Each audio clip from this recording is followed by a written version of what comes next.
오늘은 2024년 성탄주일로 지키게 됩니다. 성탄절은 12월 25일이죠. 수요일날 오전 10시에 다 같이 예배를 드리도록 하겠습니다. 오늘은 그 성탄절이 있는 주간의 주일 예배로서 성탄주일로 지키게 됩니다. 오늘 우리에게 주신 하나님의 말씀은 마태복음 2장 11절, 베드로전서 2장 1절, 1장 20절의 말씀입니다. 어떻게 보면 오늘은 베드로전서 개관에 해당한다 할 수 있습니다. 제목을 다 함께 읽어보겠습니다. 우리의 구원을 위하여 이 마지막 때 말세에 태어나신 예수 그리스도. 아멘. 오늘의 말씀 마태복음 2장 11절, 집에 들어가 아기와 그의 어머니 마리아가 함께 있는 것을 보고 엎드려 아기께 경배하고 보배압을 열어 황금과 유황과 몰약을 예물로 드리니라. 아멘. 이 말씀을 모르시는 분은 없을 겁니다. 제가 전에도 이 본문을 가지고 설교를 한 적이 있습니다. 이 말씀도 참조해서 보시기 바랍니다. 우리가 흔히 이야기하는 동방에서 온 박사 세 분이 아기 예수를 배웠고 나서 드렸던 이 예물, 황금과 유향과 몰약, 이것이 이들이 아기 예수께 드렸던 예물입니다. 그러나 마태복음을 조금 더 읽어보면 진정 하나님께서 기뻐 받으시는 참된 예물이 바로 그 뒤에 나오게 됩니다. 하나님으로부터 지시함을 받아서 헤롯에게 돌아가지 않고 다른 길을 선택해서 길을 떠나는 이 동방박사의 목숨 건 귀환의 여행, 이것이 진정한 예물이었습니다. 아기 예수를 만나면 이처럼 인생이 달라집니다. 초대교회사에 보면 이 동방박사는 초대교회 중에서 특별히 이 극동에 해당하는 지역으로 가서 말씀을 전했다는 그런 전승이 남아있을 정도입니다. 어떤 이들은 이 러시아 정교의 시초가 이 동방박사였다라고 주장하시는 분들도 계실 정도입니다. 그러나 사실은 아무도 모르죠. 이분들이 어느 루트를 통해서 갔는지는 아무도 정확하게 알고 있지 않습니다. 그러나 우리가 지금도 그렇지만 전 세계에 전파된 이 아기 예수 그리스도에 의해서 시작된 이 복음의 사역이 도대체 어떻게 정확하게 어떤 루트를 통해서 전파되었는지 다 아는 사람은 이 세상에 한 명도 없습니다. 아기 예수께서 이 땅에 오신 것도 신비이며 복음이 전파된 그 자체도 신비, 하나님의 영역 속에 들어가 있는 겁니다. 오늘의 말씀을 보면 베드로전서 2장 2절에 이렇게 이야기합니다. 다 같이 읽겠습니다. 갓난 아기들 같이 순전하고 신령한 젖을 사모하라. 이는 그로 말미암아 너희로 구원에 이르도록 자라게 하려 함이라. 아멘. 특별히 저는 이 성탄 주일날 베드로전서 2장 2절의 말씀을 함께 본문으로 선택했습니다. 사실은 제가 전부터 오늘 성탄 주일날 하는 말씀을 몇 개월 전부터 선정해 놓은 게 있었습니다. 그런데 기도하다가 어제 밤부터 그 말씀이 전하지 않게 되는 겁니다. 마음이 괴로웠습니다. 기도하다가 오늘 새벽에서 오늘의 말씀을 썼습니다. 목회 10년 만에 이런 적은 처음입니다. 그리고 이렇게 빨리 말씀을 쓴 적도 없었습니다. 정말 순식간에 하나님께서 쏟아내시는 그 음성을 받아 적느라고 정말 눈 깜짝할 사이에 시간이 지나갔습니다. 아기 예수를 우리가 축하드리는 이 성탄 주일, 그런데 우리는 이 아기 예수를 보면서 어떤 생각을 하게 될까요? 이 베드로 교회는 이렇게 이야기합니다. 갓난 아기들 같이 순전하고 신령한 젖을 사모하라고 우리에게 알려주고 계신 겁니다. 그러면서 이렇게 예수 그리스도의 탄생을 요약하고 있습니다. 이는 그로 말미암아 너희로 구원에 이르도록 자라게 하려 함이라라고 이야기하십니다. 우리가 아기 예수를 탄생을 축하하는데 사실은 복음을 설명하는데 굳이 아기 예수가 필요할까라고 하시는 분도 계십니다. 대표적인 게 뭐죠? 마가복음입니다. 마가교회는 아기 예수에 대한 이야기가 전혀 나와 있지 않습니다. 마가복음 다음에 마태복음에 와서 처음으로 이 아기 예수에 대한 이야기가 등장하게 되고 누가복음도 이 아기 예수의 이야기를 하게 된 겁니다. 이 아기 예수에 대한 이야기가 왜 중요할까요? 이것은 특별히 1세기 말 2세기 초에 영지주의들하고 싸움에 있어서 아기 예수의 이야기는 그 무엇보다도 중요한 이야기가 됐습니다. 왜일까요? 아기 예수라는 것은 이 땅에 사신 예수가 우리와 똑같은 과정을 겪었다는 그 위대한 진리를 나타낸 중요한 키워드이기 때문입니다. 어느 순간 갑자기 하늘에서 떨어진 그런 예수가 아니라는 겁니다. 우리가 겪게 되는 세상의 모든 과정을 겪으면서 우리도 그와 같이 예수에게까지 자라나라고 이야기를 하는 겁니다. 베드로전서는 그야말로 신약 성서 중에서 굉장히 늦게 기록되어 있는 성서입니다. 많이 빨리 잡아야 1세기 후반, 늦게 잡는 분은 2세기 초반으로 보고 있습니다. 보통 교회사에서 베드로의 순교를 사도 바울의 순교와 비슷한 시점인 네로 황제의 박해 때 60년대로 보고 있습니다. 그러나 이 베드로의 가르침을 받았던 후예들의 교회, 베드로에 의해서 양육되었던 교회들이 그 전통을 고스란히 남기면서 베드로 사도가 어떻게 자기들에게 말씀을 전했는지를 집대성해서 이처럼 우리에게 베드로 교회의 설교들을 모아서 전해주고 있는 겁니다. 우리는 어느 시대에 살고 있습니까? 라고 물어본다면 베드로전서 1장 5절에 있는 이 전통에 따라서 우리는 이렇게 이야기할 수 있습니다. 베드로전서 1장 5절 다 같이 읽겠습니다. 너희는 말세에 나타나기로 예비하신 구원을 얻기 위하여 믿음으로 말미암아 하나님의 능력으로 보호하심을 받았느니라. 아멘. 표준세번역으로도 읽겠습니다. 다 같이 읽겠습니다. 하나님께서는 여러분이 마지막 때에 나타나기로 되어 있는 구원을 얻게 하시려고 여러분의 믿음을 보시고 그분의 능력으로 여러분을 보호하고 계십니다. 아멘. 명확하게 우리는 어느 시대에 살고 있습니까? 라고 물어본다면 이 마지막 때에 살고 있는 겁니다. 예수님도 마찬가지셨습니다. 대표적으로 예수님은 이렇게 평소에 설교하셨습니다. 유명한 것이죠. 포도원 비유를 하시면서 포도원이 뭡니까?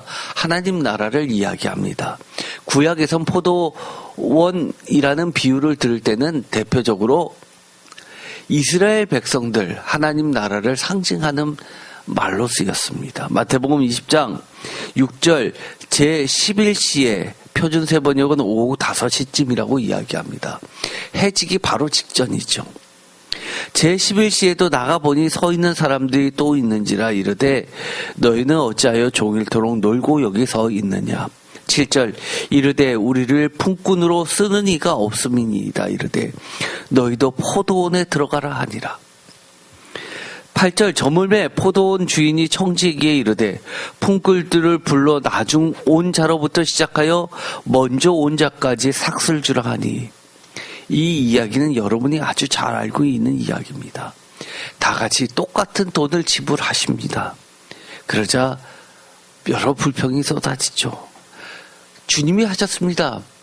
너희가 어찌 나를 악하다 이야기할 수 있느냐라고 하면서 예수님께서 결정하신 똑같은 삭슬 지불한 것은 선하다라고 이야기합니다. 그 삭이 뭡니까? 구원입니다. 종말은 언제입니까? 언제 옵니까? 오긴 옵니까? 요한계시록 22장 7절에 보면 보라 내가 속히 오리니 이 두루마리의 예언의 말씀을 지키는 자는 복이 있으리라 하더라 라고 하는 것을 보아서 반드시 속히 옵니다. 그런데 여러분이 이 말씀을 믿으십니까? 벌써 2000년이 지났는데 믿겨지십니까? 그런데 베드로는 베드로 교회에게 이렇게 이야기를 했던 겁니다. 너희로 구원에 이르도록 자라나게 하기 위해서 주님이 언제 오셨냐 하면 베드로전서 1장 5절을 다 함께 다시 한번 읽어보겠습니다. 너무나 중요한 구절이죠.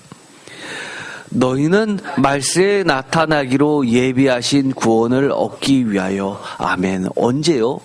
말세에 나타나기로 되어 있는 예수 그리스도께서 탄생하셨다라고 이야기합니다.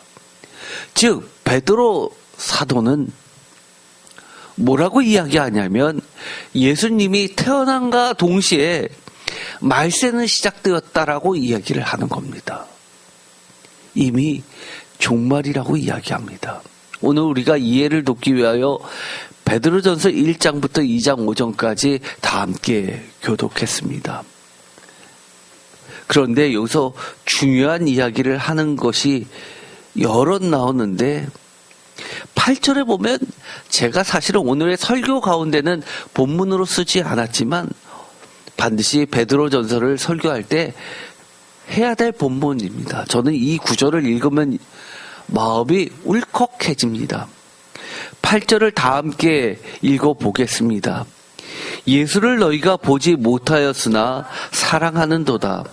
이제도 보지 못하나 믿고 말할 수 없는 영광스러운 즐거움으로 기뻐하니. 아멘. 뭐라고요? 예수를 너희가 보지 못하였으나 사랑하는도다. 누구 얘기입니까? 누구 얘기입니까?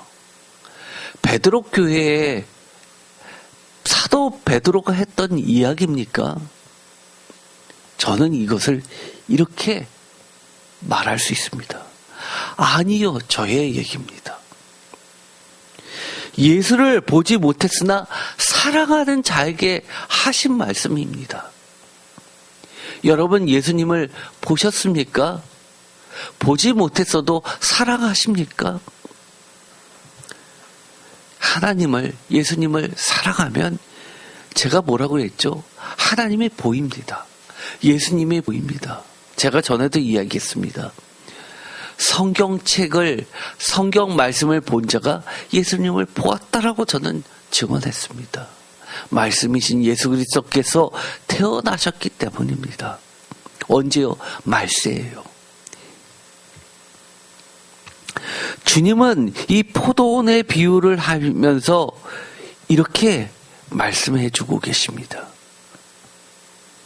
베드로전서 1장 24절 그러므로 모든 육체는 풀과 같고 그 모든 영광은 풀의 꽃과 같으니 풀은 마르고 꽃은 떨어지되. 이거는 이사야서의 말씀이죠. 25절 다 같이 읽겠습니다. 오직 주의 말씀은 세세토록 있도다 하였으니 너에게 전한 복음이 곧 이 말씀이니라. 아멘. 오직 주의 말씀은 세세토록 있도다라는 이 복음의 말씀, 이 말씀은 영원하다고 이야기합니다. 영원이 뭡니까? 아버지의 시간 가운데 있는 이 말씀, 먼 나중의 이야기가 아니라 영원한 현재에 오늘 우리에게 들려주시는 지금 있는 이 말씀입니다. 다시 제가 묻겠습니다. 종말이 언제입니까? 주님은 이렇게 이야기하시죠. 마태복음 13장 31절 또 비유를 들어 이르시되 천국은 마치 사람이 자기 밭에 갖다 심은 겨자씨 하나를 같으니 32절 이는 모든 씨보다 작은 것이로되 자란 후에는 풀보다 커서 나무가 되매 공중의 새들이 와서 그 가지에 깃들이니라. 33절 또 비유로 말씀하시되 다 같이 읽겠습니다. 천국은 마치 여자가 가루 서발 속에 갖다 넣어 전부 부풀게 한 누룩과 같으니라. 아멘. 그러면서 또 비유로 말씀하십니다. 24장 40절 그때 두 사람이 밭에 있음에 한 사람은 데려가고 한 사람은 버려둠을 당할 것이요. 41절 다 같이 읽겠습니다. 두 여자가 맷돌질을 하고 있음에 한 사람은 데려가고 한 사람은 버려둠을 당할 것이니라. 그러므로 깨어 있으라. 어느 날에 너희 주가 임하는지 너희가 알지 못함이라. 아멘. 종말은 언제 시작되었습니까? 예수 그리스도께서 이 땅에 오셨을 때 이미 시작되었습니다. 지금이 언제입니까? 종말입니다. 그러므로 우리는 깨어 있어야 됩니다. 종말이면 어떻게 압니까? 주님은 이렇게 이야기하십니다. 두 여자가 맷돌질을 하고 있는 이때가 종말이라고 이야기합니다. 또 이야기합니다. 두 사람이 밭에 있음에 밭에 있는 시간이 종말입니다. 오늘도 어제도 그저께도 내일도 모레도 우리는 우리의 삶을 영위하고 있습니다. 그런데 뭐라고 말씀하십니까? 깨어 있으라고 이야기합니다. 42절 다 같이 읽겠습니다. 그러므로 깨어 있으라. 어느 날에 너희 주가 임할는지 너희가 알지 못함이니라. 아멘. 이 말씀을 보면 여러분은 어떤 생각이 듭니까? 무섭습니까? 그럼에도 불구하고 여러분은 아직 종말이 아니라고 생각하십니까? 그런데 제가 이 말씀을 드리면 깜짝 놀라실 겁니다. 예수님이 언제 오셨는지 아십니까? 언제 오셨습니까? 예수님이 언제 태어나셨습니까? 성탄절. 오늘이 성탄 주일이죠. 2000년 전에 태어나셨습니까? 그러면 여러분들은 주님이 언제 이 세상에 오셨는지를 임하시는지를 아셨습니까? 황당하지 않습니까? 어느 날에 주님이 오셨는지도 그거 누구도 모르는데 오직 은혜 입은 자만이 아는 겁니다. 지금도 주님이 이곳에 오셨습니다. 그러나 깨어있지 않은 자는 모릅니다. 종말이 언제입니까? 사도 베드로는 이렇게 이야기합니다. 주가 언제 임할지는 아무도 모르지만 주님이 곧 오신다고 이야기합니다.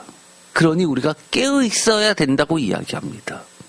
주님이 하셨던 말씀처럼 두 사람이 밭에 있음에 한 사람은 데려가고 한 사람은 버려둠을 당하며 두 여자가 맷돌질을 하고 있음에 한 사람은 데려가고 한 사람은 버려둠을 당하는 이때라고 이야기합니다. 주님은 언제 오셨습니까? 영원한 현재에 오신 겁니다. 성탄절이 언제입니까? 오늘입니다. 우리가 주님의 은혜를 입는 날이고 그날이 종말이 시작됐고 또 종말이 다가오고 있는 마지막 때입니다. 우리가 성탄절을 해마다 즐깁니다. 그런데 주님은 이렇게 이야기합니다. 내가 온 것처럼 다시 온다고 이야기합니다. 아니요. 다시 온다는 말보다 저는 그렇게 들립니다. 다시 만난다라고 이야기합니다. 그러나 그때는 아무도 모릅니다. 미리 좀 알려주시죠. 이미 알려줬잖아 라고 이야기하십니다. 그러면 우리는 성탄절을 맞이해서 성탄 주일을 맞이해서 우리는 무엇을 깨달아야 됩니까? 우리는 이 말세에 어떻게 살아야 하는지를 깨달아야 됩니다. 어떻게 살아야 됩니까? 이 땅에 태어나신 예수님처럼 살라는 겁니다.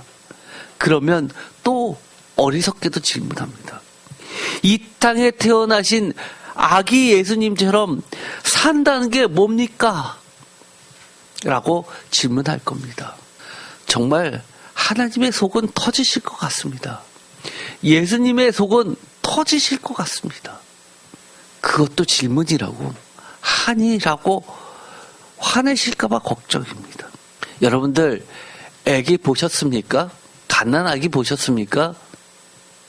갓난아기처럼 산다는 게 뭡니까? 아무것도 안 하는 것 같습니까? 몇 명이나 갓난아기 보셨습니까? 100명쯤 보셨습니까? 1000명쯤 보셨습니까? 얼마나 가까이서 보셨습니까?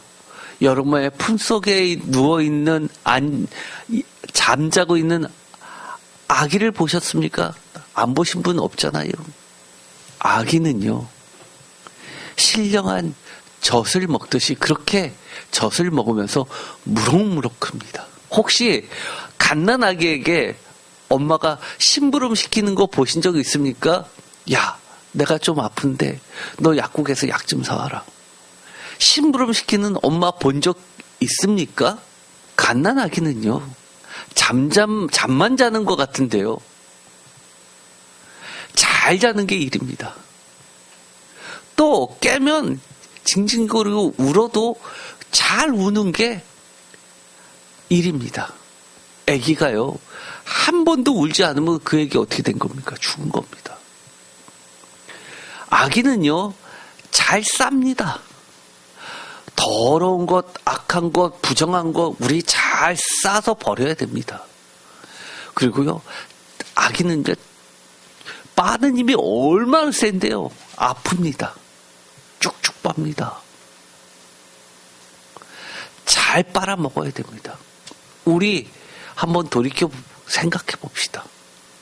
우리 인생에서 가장 빠른 시간에 가장 빨리 큰 때가 언제였습니까?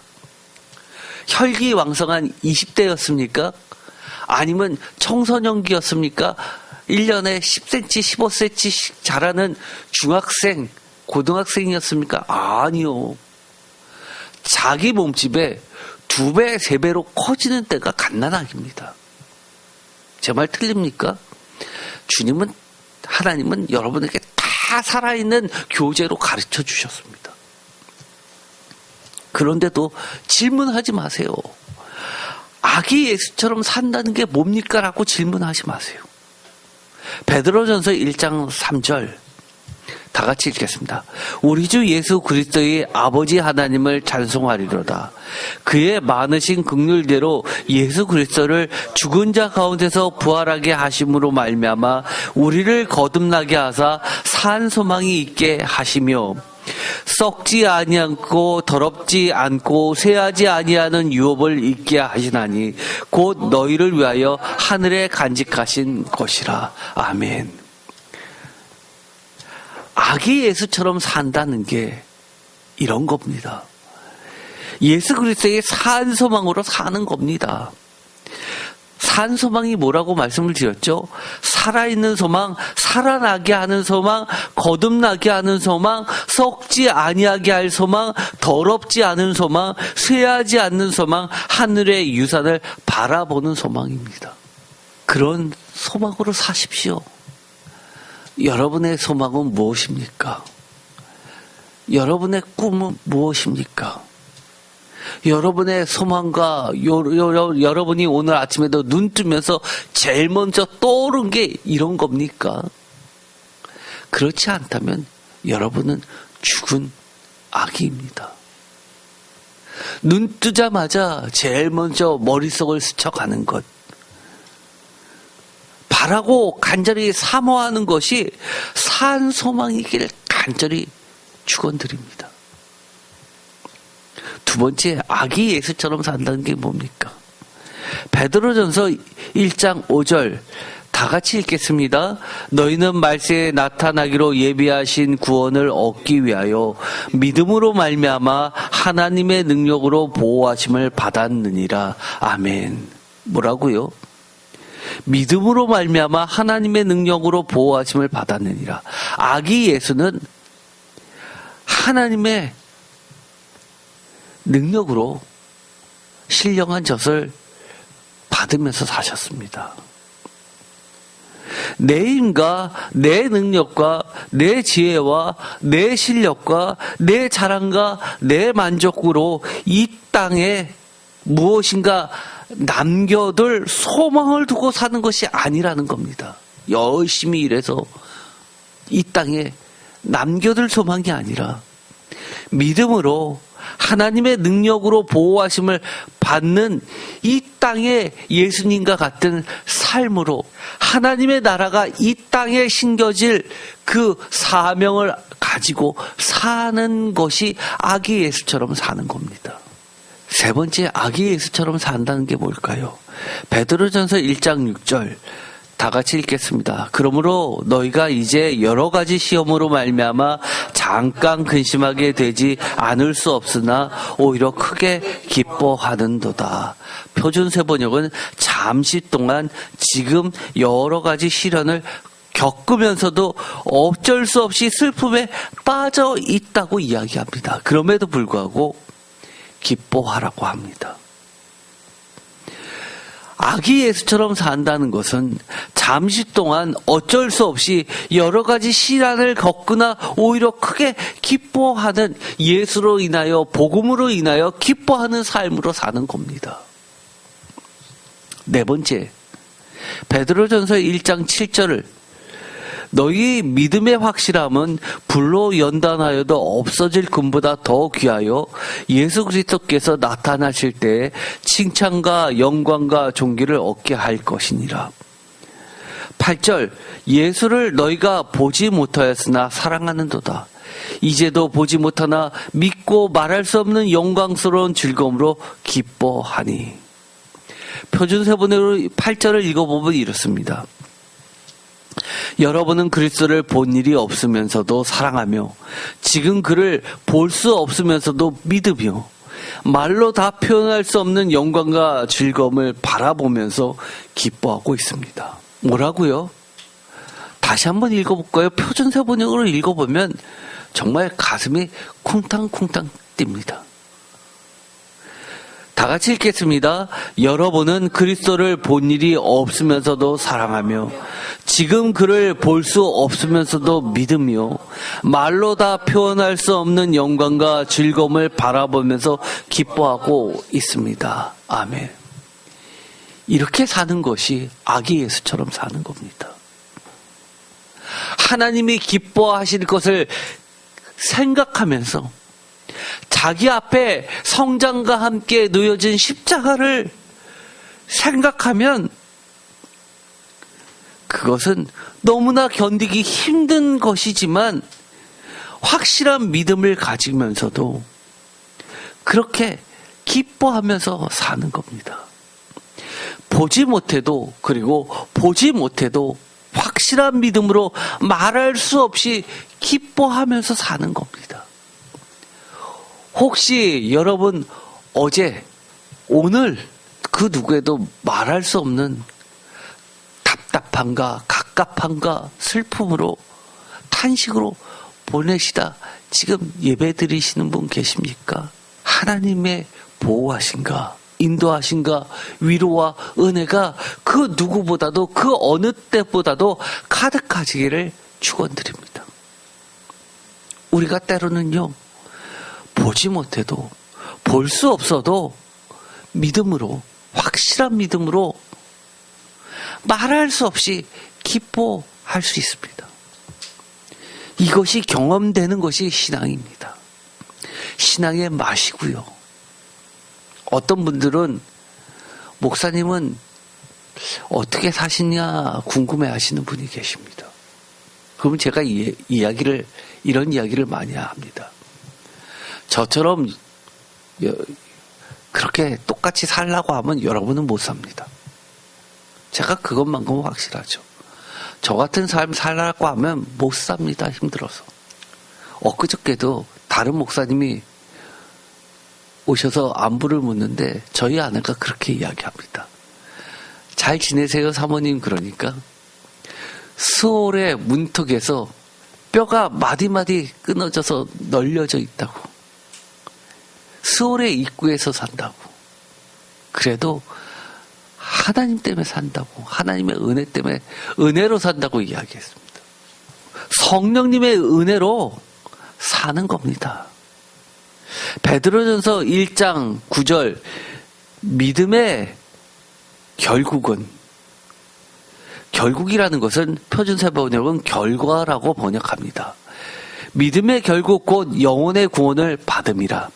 10절 이 구원에 대하여는 너에게 임할 은혜를 예언하던 선지자들이 연구하고 부지런히 살펴서 11절 자기 속에 계신 그리스도의 영이 그 받으실 고난과 후에 받으실 영광을 미리 증언하여 누구를 또는 어떠한 때를 지시하시는지 상고하니라. 아기 예수처럼 산다는 건 이런 겁니다. 다섯 번째, 성령님의 은혜로 부지런히 말씀과 가까이 늘 연구하면서 살피면서 사는 겁니다. 상고하면서요.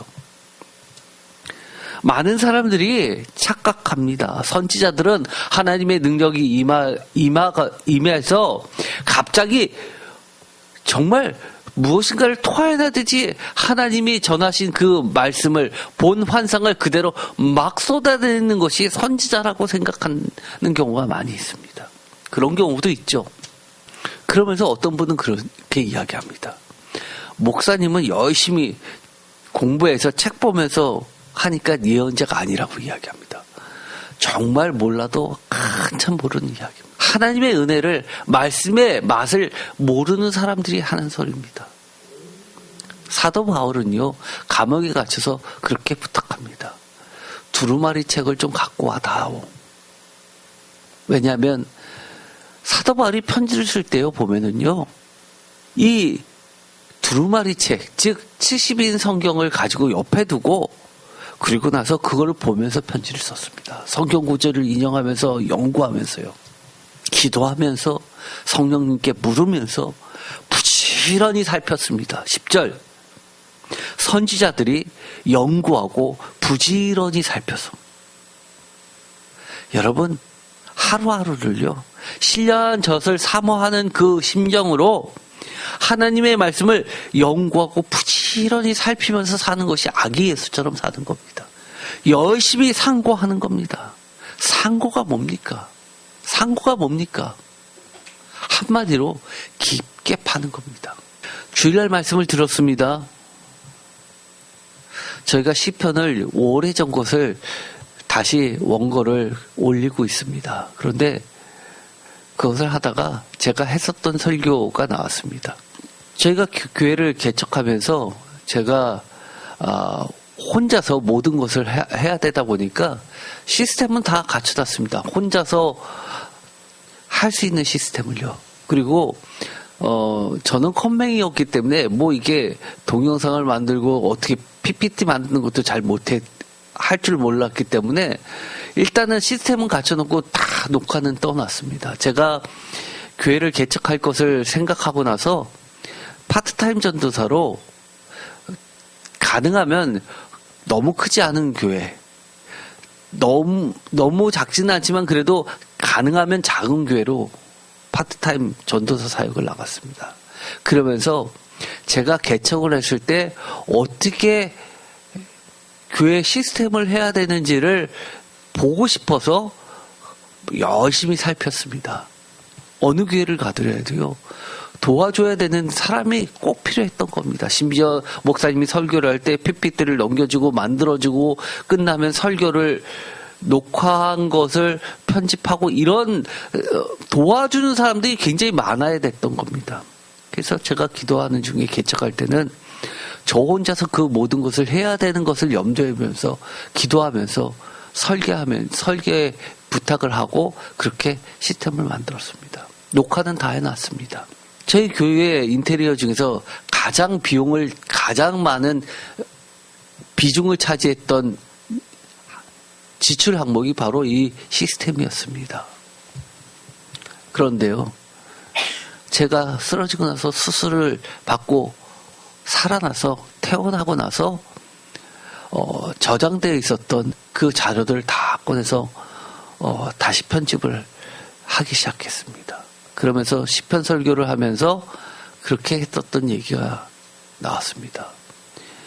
예배를 드리고 나서 그것을 다시금 성도님들이 말씀을 보면서 이 신앙을 성장시키기를 바라는 마음으로 편집하기 시작했다는 이야기를 했습니다. 그렇습니다. 우리가 주일날 예배 한번 드리면 성경 공부할 때도 그렇지만 한 많이 잡아야 20% 정도 이해하는 것 같습니다. 성경 공부하면서 얼마나 잘못된 오해들을 수정하는지 모릅니다. 또 듣고 나서 금방 잊어버리니까 한 주 내내 그 말씀하고 씨름합니다. 씨름한다는 게 뭡니까? 제가 늘 얘기했죠. 삶의 문제와 부딪혀 보는 겁니다. 하나님의 말씀을 적용해 봐서 그 말씀대로 한번 살아보는 겁니다. 그러면서 하나님이 하셨던 말씀을 다시 성령님이 가르쳐 주시는 것으로 주님이 성육신 하셨던 것처럼 우리 삶에 성육신하는 과정을 겪습니다. 바로 그런 겁니다. 우리가 아기 예수처럼 한다는 것은 한 번 듣고 마는 게 아닙니다. 말씀과 계속 씨름해야죠. 이 말씀이 정말 어떠한 의미로 주님이 주셨는지, 하나님이 우리에게 말씀해 주셨는지, 내가 이해한 게 전부인지, 더 이상의 깊이는 있는지, 그것을 놓고 숙성하는 과정을 겪는 겁니다. 그게 묵상이라는 말로도 표현할 수 있는 겁니다. 또 아기 예수처럼 산다는 게 뭘까요? 베드로전서 1장 12절. 이 섬긴 바가 자기를 위한 것이 아니요 너희를 위한 것임이 계시로 알게 되었으니 이것은 하늘로부터 보내신 성령을 힘입어 복음을 전하는 자들로 이제 너희에게 알린 것이요 천사들도 살펴보기를 원하는 것이니라. 표준세 번역으로 읽어보겠습니다. 예언자들은 그들이 하고 있는 일들이 자기들을 위한 것이 아니라 여러분을 위한 것임을 깨닫게 되었습니다. 이 일들은 이제 하늘로부터 보내심을 받은 성령을 힘입어 여러분에게 복음을 전한 사람들이 여러분에게 선포하였습니다. 이 일들은 천사들도 보고 싶어 합니다. 천사들도 보고 싶어 하는 게 뭡니까? 우리가 아기 예수처럼 산다는 건 이겁니다. 성령을 힘입어 복음에 온전히 뿌리 내려서 어느 정도 적당히 아니고 온전입니다. 그래서 어떻게 된다는 겁니까? 복음을 전하는 자들로 세워진다는 겁니다. 12월이 되면 그런 소식 많이 듣게 됩니다. 우리 주변에서 많은 분들이 이 생을 마감하고 어떤 분들은 하나님의 품으로 가시는 분도 계시지만 어떤 분들은 아주 젊은 나이인데도 불구하고 안타까운 마지막을 맞이하는 경우들이 있습니다. 선지자들이 이렇게 이야기합니다. 이 섬긴 바가 자기를 위한 것이 아니었구나라고 깨닫는다는 겁니다. 누구를 위한 것이라고요?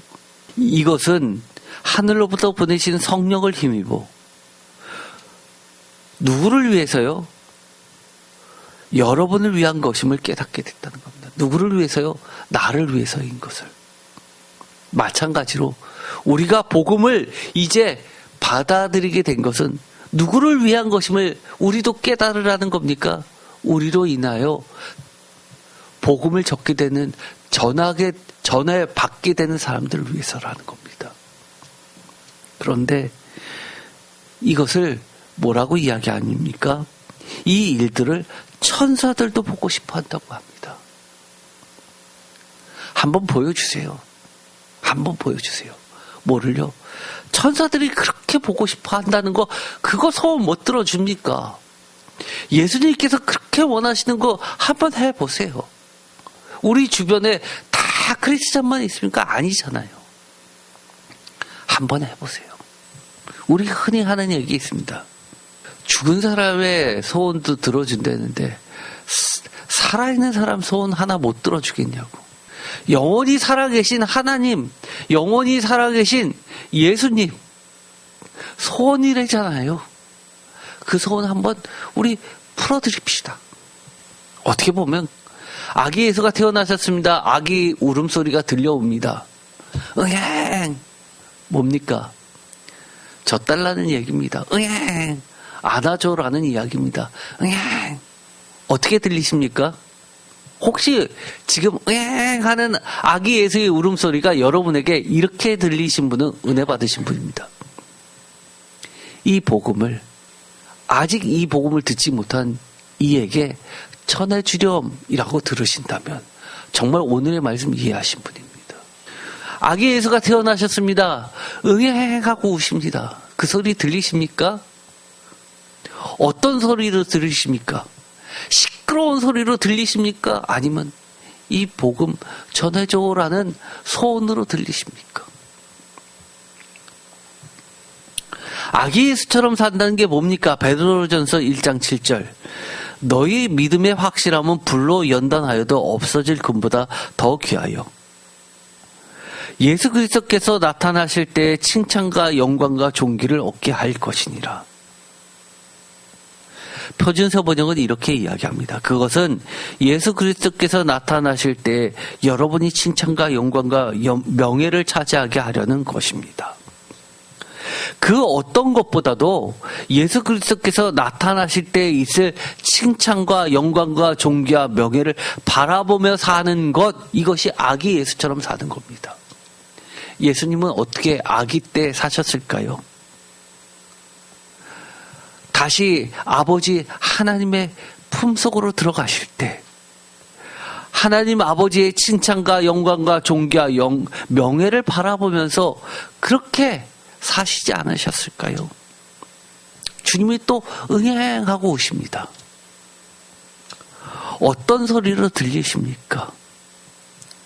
혹시 이렇게 들리십니까? 다시 나를 너가 만날 때 칭찬과 영광과 존귀와 명예가 있을 거야 라고 들리십니까? 그렇다면 정말 여러분 아기 예수처럼 사는 겁니다. 아기 예수의 그 울음소리를 들으실 때마다 이 자그마한 말 한마디, 이 작은 행동, 나의 결정이 하나님이 예수님이 칭찬하실까? 주님께서 영광 받으실까? 존귀하게 되실까? 명예스러우실까? 내가 그렇게 주님이 다른 이들에게 칭찬할 정도로 뿌듯해 하실까? 어떤 사람은 그런 사람이 있습니다. 열심히 살고 세상 사람들로부터 박수 받았는데 주님이 이렇게 이야기하시면 어떡합니까? 그게 나랑 도대체 무슨 상관이냐? 그게 나랑 무슨 상관이야? 너가 유명한 뭐고 남들 다 알아주는 거고 그런데 도대체 나하고는 무슨 상관인데 그러면 어떻게 하실 겁니까? 베드로전서 2장 2절 다 같이 읽겠습니다. 갓난 아기들 같이 순전하고 신령한 젖을 사모하라. 이는 그로 말미암아 너희로 구원에 이르도록 자라게 하려 함이라. 아멘. 표준세 번역으로도 읽겠습니다. 갓난 아기와 같이 순수하고 신령한 젖을 그리워하십시오. 여러분이 그것을 먹고 자라서 구원에 이르게 하려는 것입니다. 아멘. 어떻게 해요? 순수하고 신령한 젖을 그리워하십시오라고 합니다. 여러분이 먹고 싶은 건 뭡니까? 여러분이 그리워하는 건 뭡니까? 세상에서 잘 나가는 거 그리워하십니까? 사모하십니까? 아기 예수 나셔서 순전하고 신령한 젖을 먹고 자라신 것처럼 우리도 그것을 먹고 예수님처럼 자라나는 삶은 그리워하는 것, 사모하는 것, 그것이 아기 예수처럼 사는 겁니다. 머릿돌 예수 그리스도로 인한 성령님의 이끄심대로 신령한 집을 다 지을 때까진 이미 다 자란 것처럼 사는 것이 아님에도 불구하고 다 자란 것처럼 성장을 멈춰버리고 오히려 퇴화하는 경우가 많음을 경계하고 계신 겁니다. 어떤 분들은 그런 얘기합니다. 잠깐 신앙생활 쉬고 있습니다. 쉬는 거요. 헛소리 하지 마세요. 쉬는 게 어디 있습니까? 지금 뭐 달리기 하는 줄 아십니까? 잠깐 멈추면 다시 달리면 쫓아갈 수 있다고 생각하십니까? 잠시 멈추는 게 아닙니다. 멈춰버린 게 아니라 퇴화되는 겁니다. 제가 서두에도 말씀드렸죠. 인생에서 지금 현재의 모습보다 2배, 3배, 4배 성장하는 때는 아기 때 말고는 사실 우리 전 인생에서 없습니다. 여러분이 지금 자라나봤자 여러분 현재의 그 덩치에 2배 됩니까? 갑자기 몸무게가 2배 되는 경우 있을 수 있겠죠. 그러다 죽습니다. 사는 것, 자라나는 것 해야 됩니다. 그런데 사람들이요, 자꾸 뭐라고 생각하냐면 내가 이미 다 자란 것처럼 생각합니다. 성장을 스스로 멈춰버립니다. 아니요. 아기 예수를 보면요, 끊임없이 먹습니다. 얼마나 자주 먹는데요. 많이 먹지는 못하지만 자주 먹으면서 자주 싸면서 또 보면 하루 종일 먹는 것 같습니다. 베드로전서 2장 4절 다 같이 읽겠습니다. 사람에게는 버림바가 되었으나 하나님께는 택하심을 입은 보배로운 산돌이신 예수께 나아가 너희도 산돌같이 신령한 집으로 세워지고 예수 그리스도로 말미암아 하나님이 기쁘게 받으실 신령한 제사를 드릴 거룩한 제사장이 될지니라. 아멘. 저는요, 이 베드로전서에서 가장 중요한 본문 2가지를 꼽으라고 하냐면 하나는 이미 저희가 처음에 했던 것처럼 전체의 주제처럼 1장 3절에 있는 것처럼 산소망입니다. 2번째는 뭐냐라고 했을 땐 바로 이 구절입니다. 베드로전서 2장 4절과 5절 보배로우신 산돌이신 예수께 나아가 우리도 산돌같이 신령한 집으로 세워져서 예수 그리스도로 말미암아 하나님이 기쁘게 받으실 신령한 제사를 드릴 거룩한 제사장이 되는 것, 이게 2번째로 중요한 주제, 본문이 됩니다. 우리가 자라는데 어디까지 자라나야 된다고요? 산돌같이 신령한 집으로 세워질 때까지, 예수 그리스도로 말미암아 하나님이 기쁘게 받으실 신령한 제사를 드릴 거룩한 제사장이 될 때까지입니다.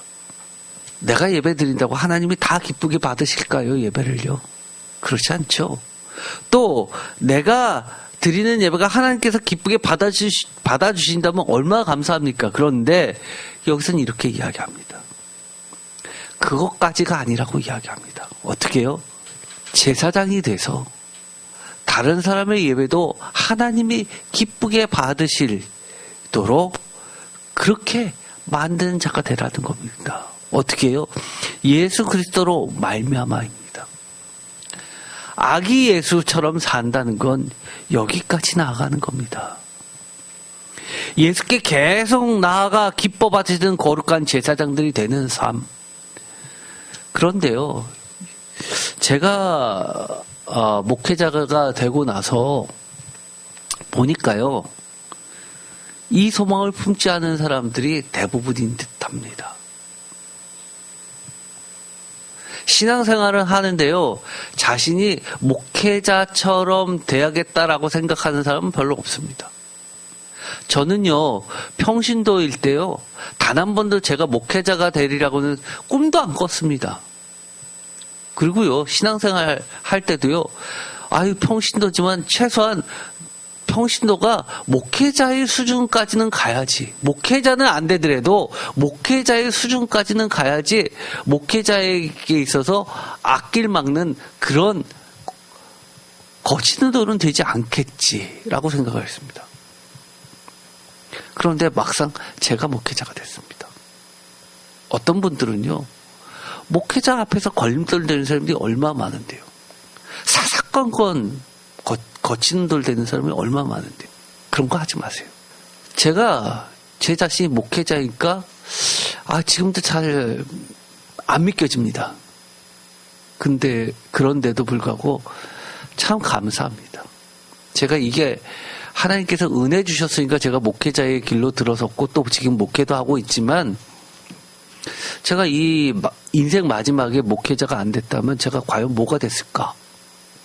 제 인생은 값어치 있는 그런 인생이었을까?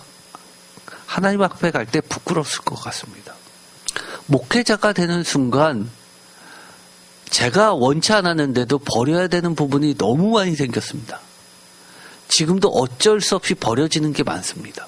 그런데 그런 생각은 듭니다. 하나님께서 과거보다는 지금의 저를 더 많이 기뻐하시는 거는 같습니다.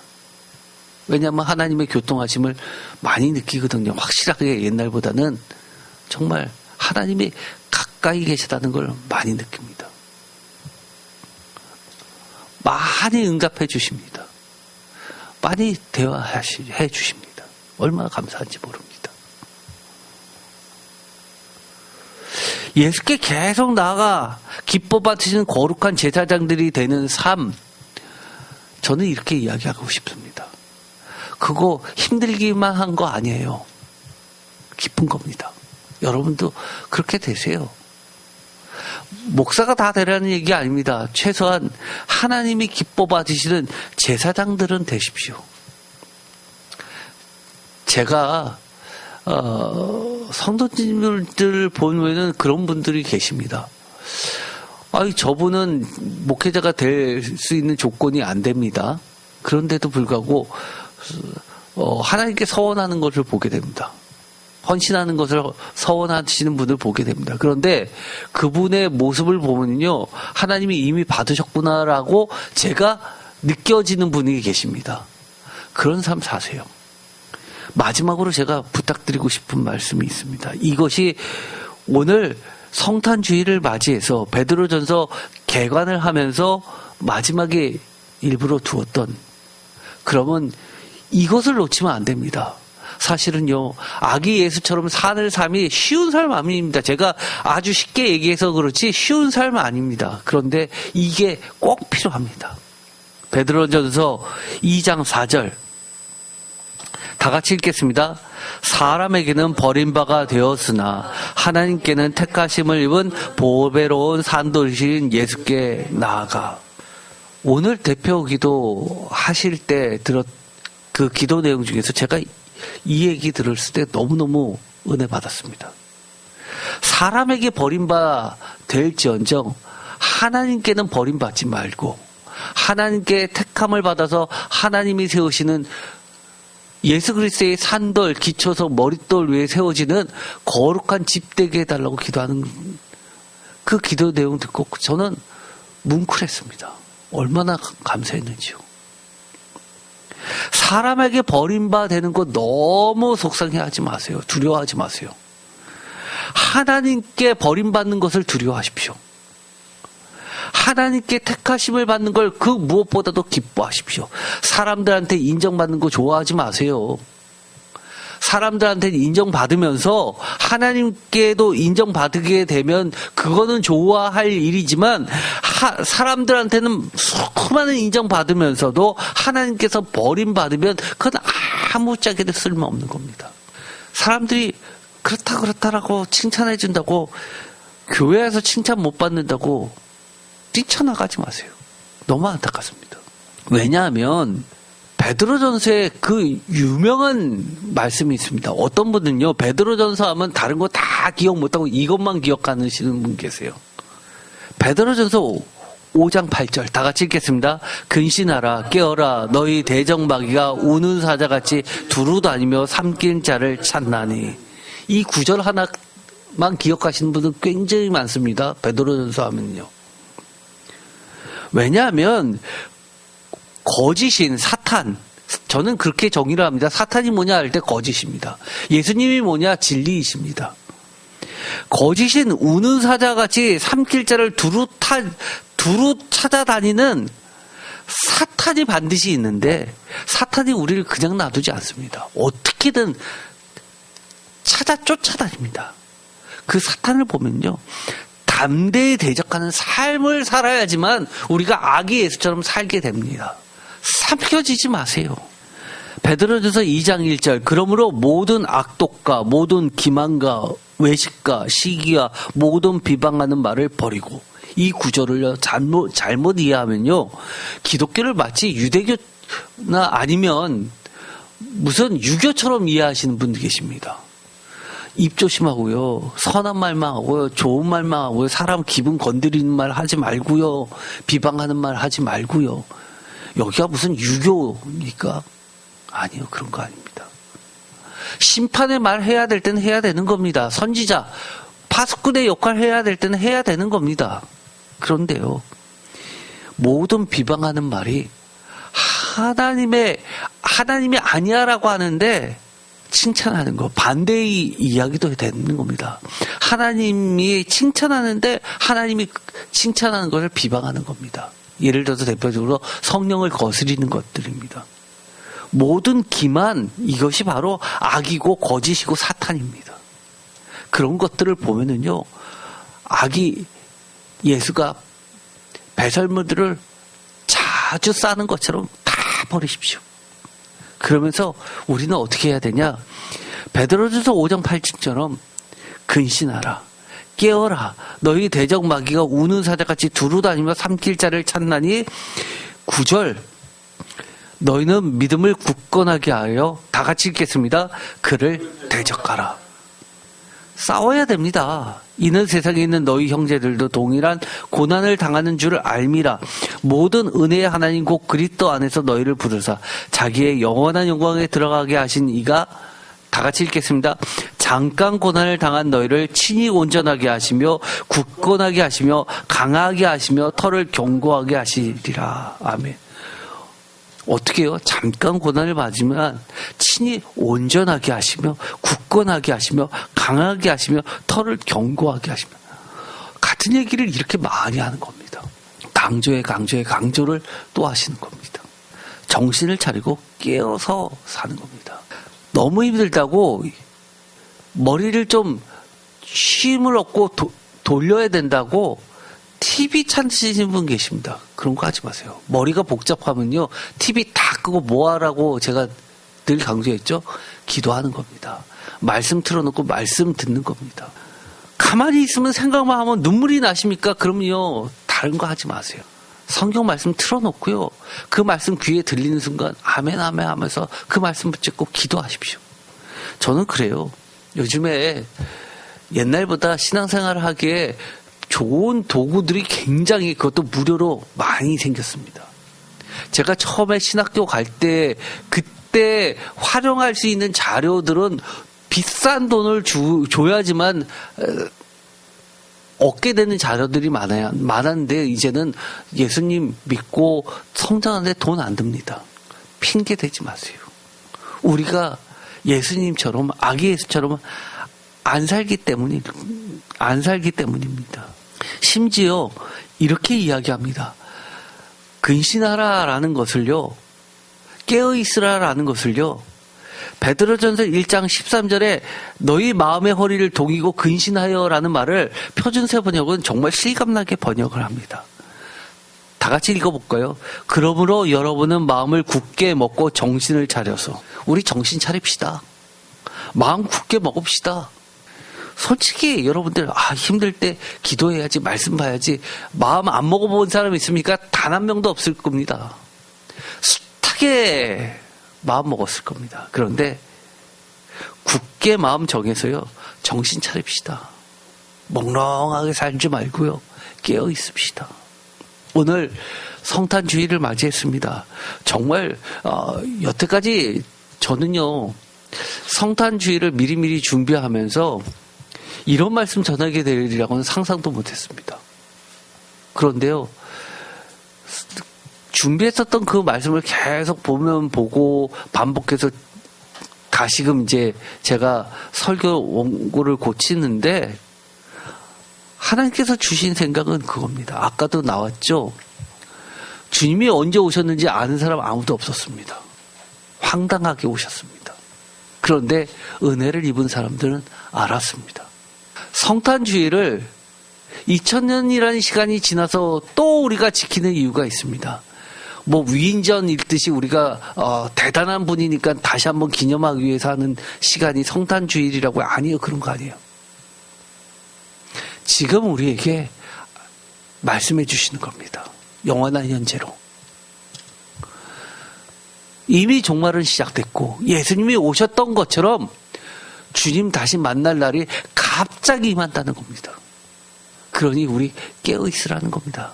어떻게 해요? 예수님처럼 우리도 그렇게 살라는 겁니다. 종말이 언제입니까? 종말이 언제예요? 마지막 때가 언제입니까? 지금입니다. 지금. 이미 시작됐습니다. 언제 시작됐습니까? 베드로전서에 보면 사도 베드로가 그렇게 이야기했습니다. 예수님이 말세에 나타나셨다고 했습니다. 이미 말세입니다. 마지막 때입니다. 우리 잠잘 시간 없습니다. 마음을 굳게 먹고요. 정신 차리고 우리를 삼키는 찾아다니는 마귀 사탄과 싸우면서 거짓과 싸우면서 이겨내게 되기를 승리하게 되기를. 그래서 믿음의 결국은 뭐라고요?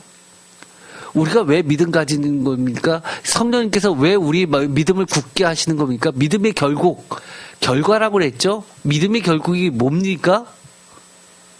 잊어버리셨습니까? 구원이라고 얘기했죠. 믿음의 결과, 구원에 이르게 되기를 축원드립니다. 기도가 마치겠습니다. 하나님, 예수 그리스도께서 종말에 마지막 때 말세에 나타나셨다고 여러 선지자들을 통해서 사도들을 통해서 증언해 주셨습니다. 주님은 종말이 이미 시작되었다고 천국은 마치 라고 하면서 이미 말씀해 주셨습니다. 영원한 현재 우리가 성탄주의를 맞이해서 오늘 우리에게 들려주신 말씀처럼 아기 예수처럼 우리도 살게 하여 주옵소서. 어느 순간 갑자기 임할 그때를 깨어서 근신해서 마귀들과 싸워서 믿음의 결국인 구원을 얻게 하시고 또 우리로 하여금 산 소망을 갖게 하시고 예수 그리스도의 그 기초석 위에 신령한 집들을 세우는 돌들이 되고 하나님이 기뻐 받으신 예배의 제사장들이 모두 되어서 우리에게 맡겨주신 또 우리를 위해서 드러내주신 이 복음을 우리 주변에 있는 죽어가는 영들을 살리는 제사장들이 모두 되게 하여 주시옵소서. 예수 그리스도의 이름으로 기도드립니다. 아멘.